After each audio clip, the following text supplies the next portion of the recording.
Hello. So, we're kind of just going to jump right into this. This is 30 minutes of me talking without a script or anything else to go off of other than remembering that I edited 30 minutes of video. And for stop motion, I'm going to go ahead and say it. The very first thing that you need to have, or would be nice to have, is as much light as possible, but only from controlled sources. Second thing you should have is a tripod or some way to mount your camera. This is mine. I got it for like 40 bucks off of Amazon. I don't know what it's called. But if you look up camera tripods or phone tripods, this is sort of what you find.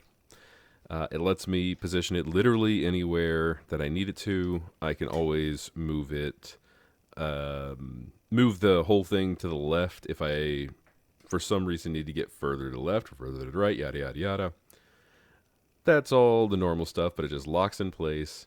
And while it does shake when you tap the table, what it doesn't do is lose registration if you tap the table and the table moves.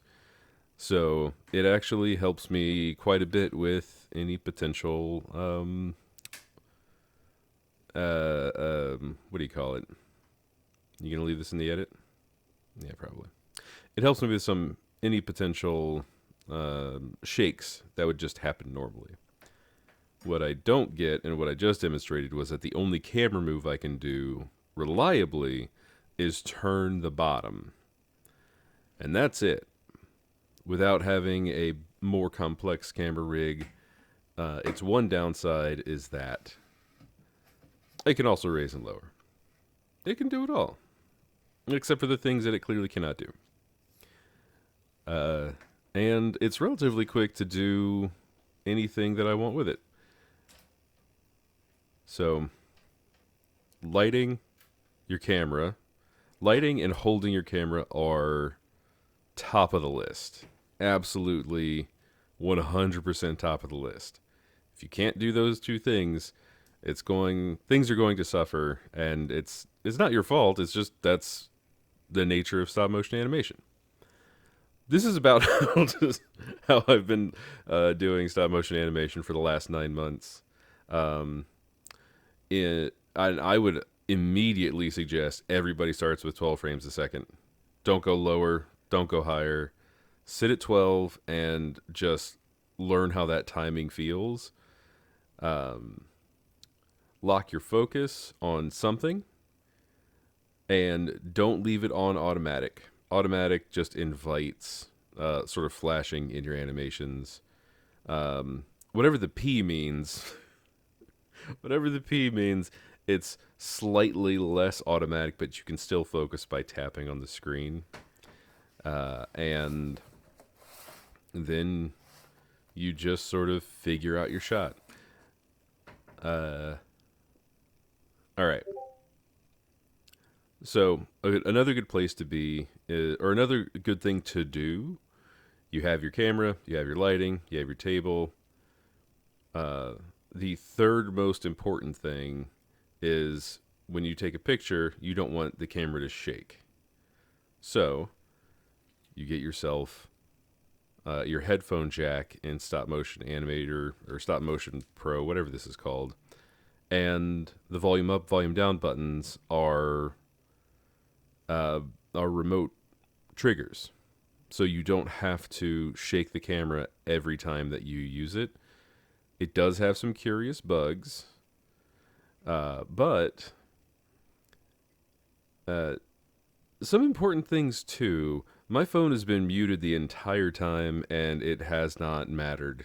It has just worked. So every time you press it and you see the white circle, you know you took a picture. You see the picture counter in the bottom right go up.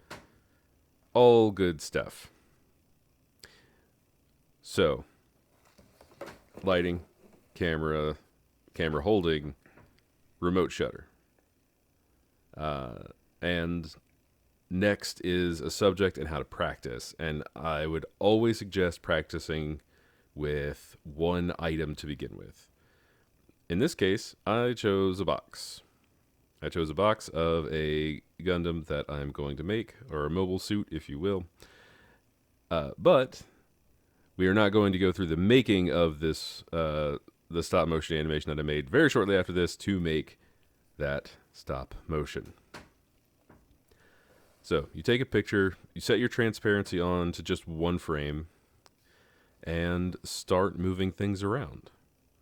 If you want something to go faster, move it, make bigger moves. But I would always accompany a big move with either. This gets into some real animation stuff. But when you make a big move, what I found is most helpful in stop motion is to counteract it by cushioning into like let the momentum carry the action, but when the momentum is dying, respect that. Also, if you see me put my hand in front of the camera like that, I do that all the time to sort of like flip the frame, if you will, since it's way cheaper than going into the menu and hitting play. I can just see what the big difference is between one frame. I found that just putting your hand in front of the camera like a jackass has been very, very helpful. But major principles of animation are timing and spacing. Timing is how long it takes for something to happen, and spacing is the distance something moves from one frame to the next. And what I'm playing with here is the places where the box rotates, the places where it's slowing down versus other pieces of it staying fast. And just really, I don't do large spinning objects very often, so this was a little bit of practice for me as well. And I do believe that I left this in real time, so there's a reason this video is 30 minutes long. Seeing both how long it takes, and if you're experienced in stop motion, then you also know that it takes time. But simple moves can go relatively quickly, especially when you're sitting right behind your camera. If this was a more complex subject, like we'll see later, that takes a significantly longer amount of time, and it's kind of a different beast altogether. But one of the ways that I'm judging spacing is just looking at how far like the bright pieces of the box move, and just making a judgment call.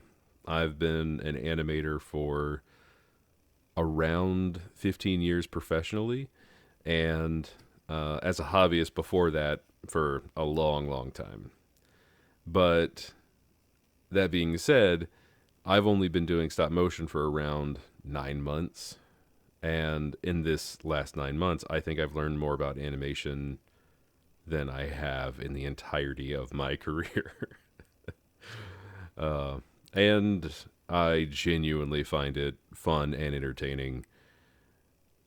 But it's amazing how fast 5.5 hours will disappear just to have 21 to 30 seconds of animation.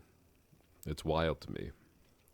But as you're slowing things down to get something to look really smooth, you have to make extraordinarily minute corrections, or very, very minute movements, I should say. So this is what we have so far, but I've already messed up. I didn't actually have a focus point for this, so one of the things that I've been doing is animating the focus of the camera, and you can do that in P or M mode. And M, at least I know, is manual.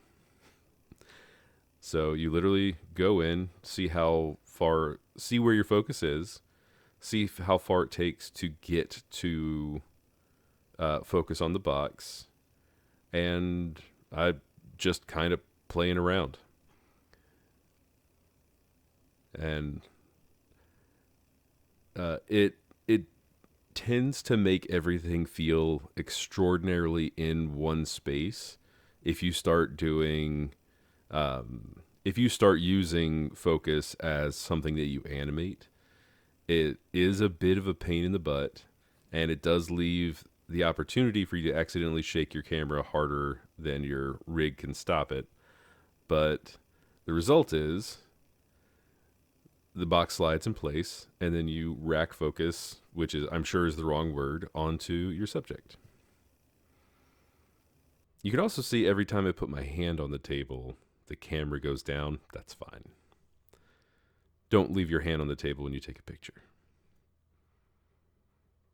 So, I've rambled through the entirety of my first example, and I've got 3. So, I have told you none of that up until this point, but this one is done. And when you're done, you unceremoniously move everything that you've been doing, and you start a new scene. I tend to start a new shot for every time the camera has a major movement. And as you can see, there are a lot of shots. And I think this will be the first time that I fill this phone up with data. Like, it's already screaming at me it has no storage space. I don't have a very good solution for that, and I hate deleting old projects. So we'll see how that works out. But here's the real time example of how I move the camera around, and how long it takes to just lock in place. Not that long at all.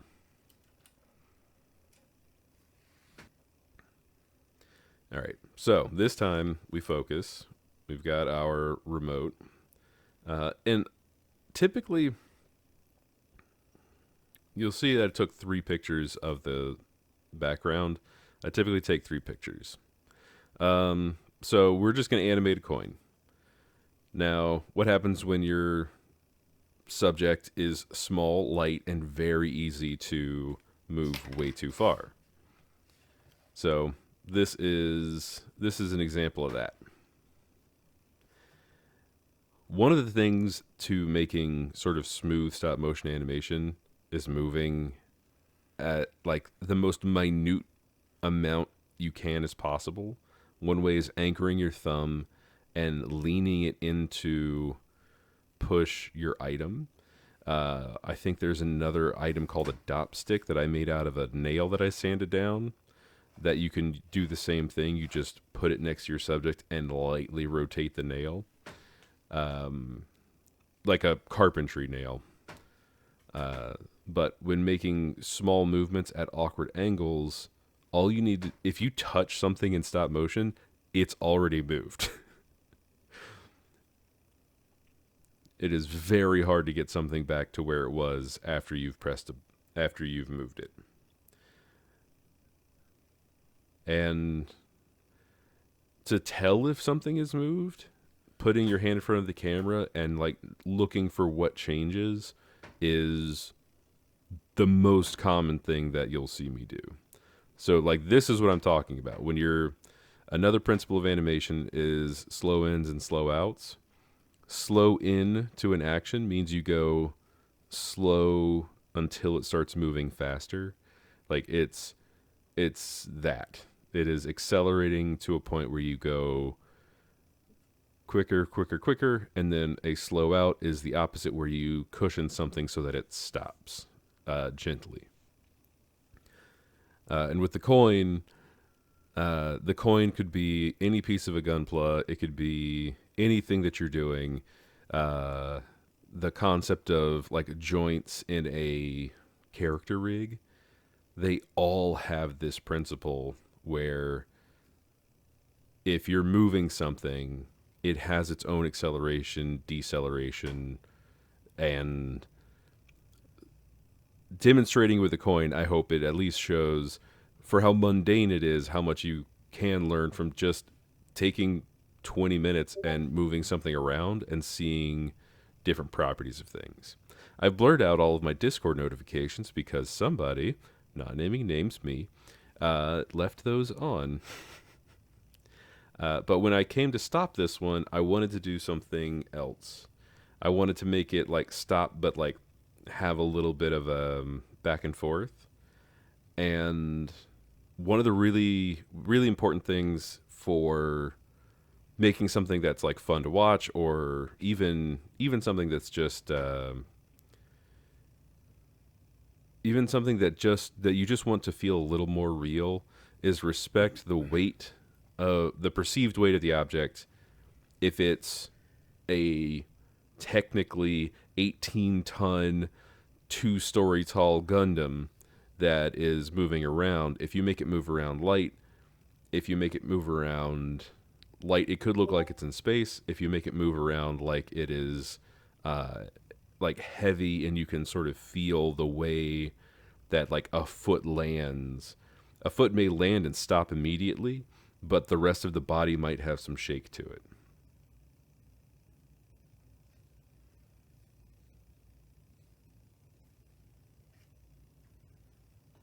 All right, that right there, I have no idea why the entire hue of the image changed, and I'm still trying to figure out what is doing that.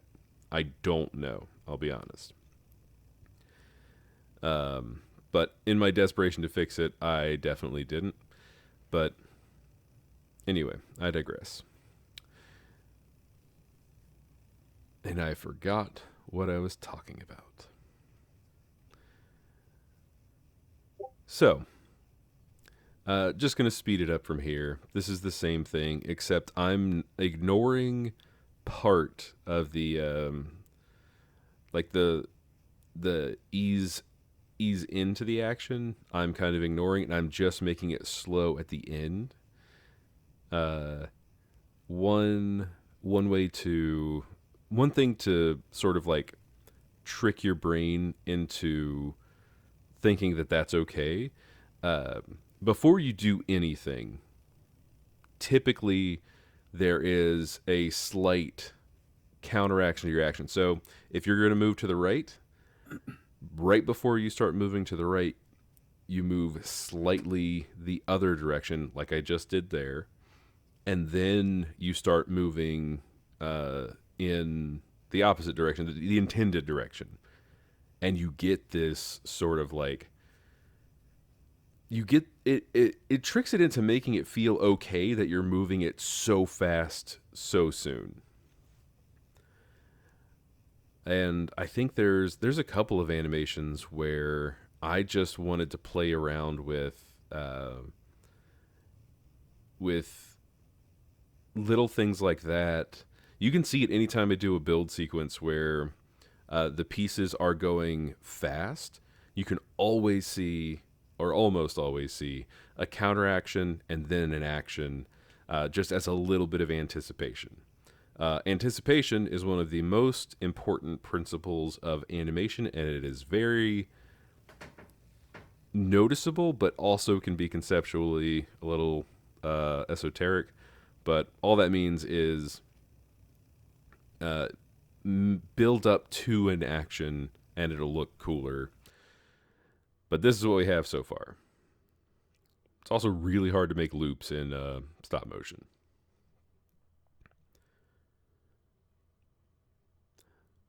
But to get better at stop motion, really, what I've learned is that all animation is animation. It's all following the same principles. You just have to practice, and you can never go backwards. Period. It's not possible. Now, here's my little guy. This guy right here, he is Core Gundam from, oh Lord, what was it? The purple one, not Jupitive. You're Raven or Raven. Somebody correct me in pronunciation. I will not be mad. But it's important to know what your rig can do. We are jumping straight from a coin to a character with a prop who needs to be anchored to the ground, because every time you touch him, he will move. We have another prop behind it, which is both background and me saying my the only notes that I have ever made so far are these. So before making a shot where you have a complex subject, get your layout right, figure out where you want things to go, figure out the range of motion of your subject. That's why you see all those everybody that's doing like the animus thing, where you see him like bending pieces and very slowly and methodically thinking about things. One, it's the appreciation of the object. It's objectively very cool. Like these like Gunpla is one of the most fun hobbies that I have come back to since I was a kid, and now I'm old, and it has unlocked a lot of like creativity and freedom to figure out how I can apply both the things that I enjoy doing, which is building, with something that I'm good at, and now subsequently also enjoy, which is animating. I digress. Blue tack is the best worst substance on the planet. Called different things in many different places. It gets everywhere, but also nowhere. It sticks and finds its way in between pieces. My little core Gundam here, when he is retired, I will have another, I'm sure. But my God, there are little bits of blue tack all over him. But you need it because without it, without it, there's not another good low budget example for how to anchor your subject. In movies and films, they'll put screws into the bottoms of people's feet on a floor that is 6 feet above their heads or like 4 feet above their heads, and they'll literally just screw the subject to the table, which is extremely reliable. Blue tack is not reliable in the grand scheme of things. It's good enough. And what good enough generally translates to is you have to know how to use it, and the only way to know how to use it is to figure out what works best for you. I'll put entire blobs on somebody's back, put a wire, like a piano wire style hook into that blob, and then that's how I'll get some vertical motion, but I digress. So working through the scene, I have the layout, I have him roughly where I want him. I'm going to shift the book around. The book isn't nailed down, so I have to be extremely gentle with how I do anything. But let's review. You need stop motion studio. You need a camera. You need all of the light in the world. And you need more light. Blue tack. You can't improve perfection. And you need a gentle hand so that nothing goes wrong. Cool. And when something goes wrong, you wing it. I don't plan or storyboard anything, so this is all sort of just ad-libbed. It doesn't mean that I don't think about it. I think about this stuff all the time. I have dreams about this stuff. But you can see sort of the things that I'm keeping in mind here. If anybody's interested in a 45-minute real-time breakdown of this, then leave it in the comments. And because I don't, if you've made it 20 minutes into a rambling mess of how I make gunplay animation, then, or stop motion animation, we haven't even gotten into just raw gunplay. We'll get there. Like, comment, subscribe, do all that stuff. It is extraordinarily helpful to know that people are enjoying it, and if this is useful, I will keep doing it. I'm still going to do a Principles of Animation series. Time is at a premium, so time being what it is, I will, as time allows, I'll just keep slowly making more. But you can see the slow in, slow out, and even the preserved momentum of trying to like show the sword has weight by overshooting and coming back. You can also animate the exposure settings, pardon the bright lights, so that you get effects like that. And very, very genuinely, as much light as you can muster is very, very important. Lighting your subject correctly, which I am not good at. I just have 4 lights and I hope that they're going the right direction, is a big one. The other thing too is staying behind your light source. If you don't, you are liable to get flickering or like small changes between frames that you can't control. That is one of the reasons why you should be further from your subject than I am. But for this move, since I don't plan anything, what I did decide to do was like follow what I thought would be a natural action for having him get back to his list. And anytime you see the light change, I'm just turning on and off a light. And anytime you see me go back to the main menu, it's because the remote shutter stopped working for some reason.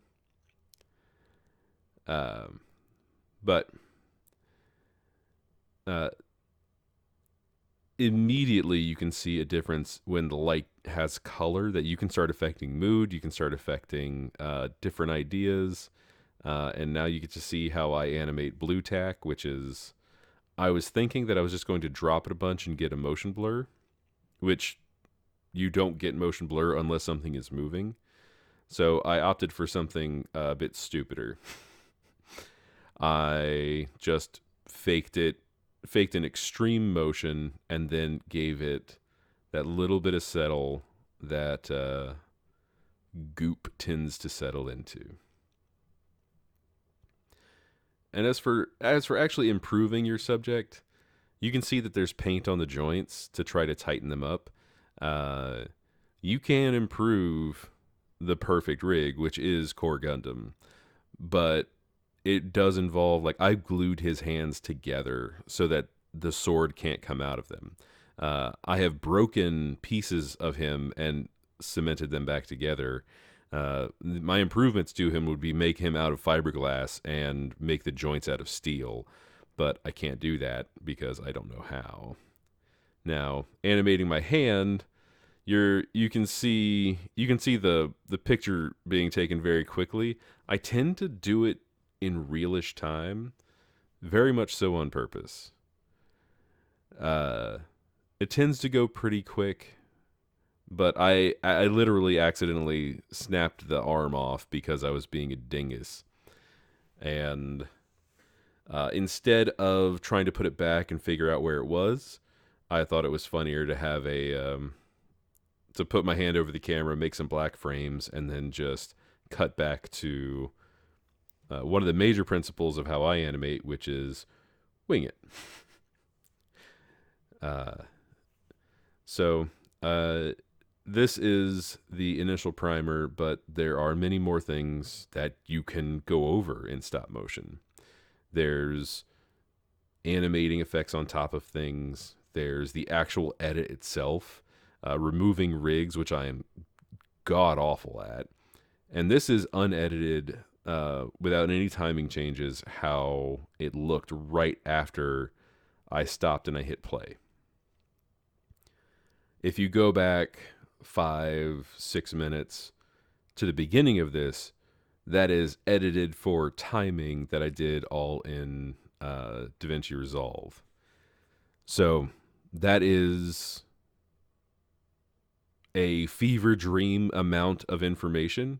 I do hope it was helpful. If you like it. If you have anything that you want to be covered specifically and you say it, it'll be easier for me to have it in the back of my head. I just also want to say thank you, because it's very encouraging to see people enjoy something that I make, and my imposter syndrome is violent. But anyway, that's it for now. Thank you very much. Have a good day. And share animation if you haven't. I always like to see more.